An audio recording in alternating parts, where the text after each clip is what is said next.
திருக்குறள் அதிகாரம் 9 விருந்தோம்பல். குறள் 81. இருந்தோம்பி இல்வாழ்வதெல்லாம் விருந்தோம்பி வேளாண்மை செய்தற் பொருட்டு. கலைஞர் விளக்க உரை. இல்லறத்தை போற்றி வாழ்வது, விருந்தினரை வரவேற்று, அவர்க்கு வேண்டிய உதவிகளைச் செய்வதற்காகவே. குறள் 82. விருந்து புறத்ததாத் தானுண்டல் சாவா மருந்தெனினும் வேண்டற்பாற் றன்று. கலைஞர் விளக்க உரை.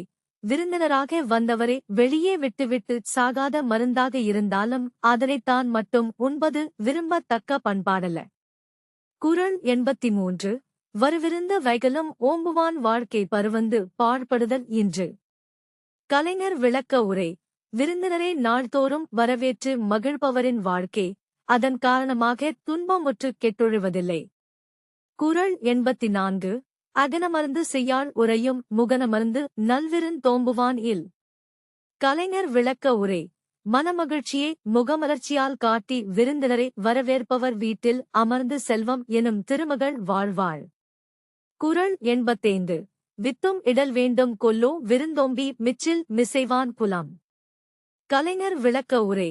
விருந்தினர்க்கு முதலில் உணவளித்து மிஞ்சியதை உண்டு வாழும் பண்பாளன் தன் நிலத்திற்குரிய விதையைக் கூட விருந்தோம்பலுக்கு பயன்படுத்தாமல் இருப்பானா?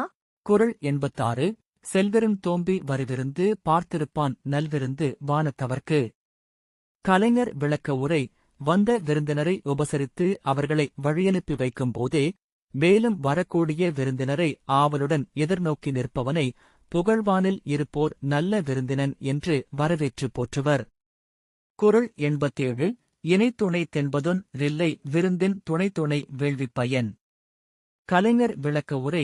விருந்தினராக வந்தவரின் சிறப்பை எண்ணி பார்த்து விருந்தோம்பலை ஒரு வேள்வியாகவே கருதலாம். குறள் 88. பரிந்தோம்பி பற்றற்றேம் என்பர் விருந்தோம்பி வேள்வி தலைப்படாதார். கலைஞர் விளக்க உரை. செல்வத்தைச் சேர்த்து வைத்து அதனை இழக்கும்போது விருந்தோம்பல் எனும் வேள்விக்கு அது பயன்படுத்தப்படாம் போயிற்றே என வருந்துவார்கள். குறள் 89. உடைமையுள் இன்மை விருந்தோம்பல் ஓம்பா மடமை மடவார்கள் உண்டு. கலைஞர் விளக்க உரை. விருந்தினரை வரவேற்று போற்றத் தெரியாத அறிவற்றவர்கள் எவ்வளவு பணம் படைத்தவர்களாக இருந்தாலும் தரித்திரம் பிடித்தவர்களாகவே கருதப்படுவார்கள். குறள் 90. மோப்பக் குழையும் அனிச்சம் முகந்திருந்து நோக்கக் குழையும் விருந்து. கலைஞர் விளக்க உரை.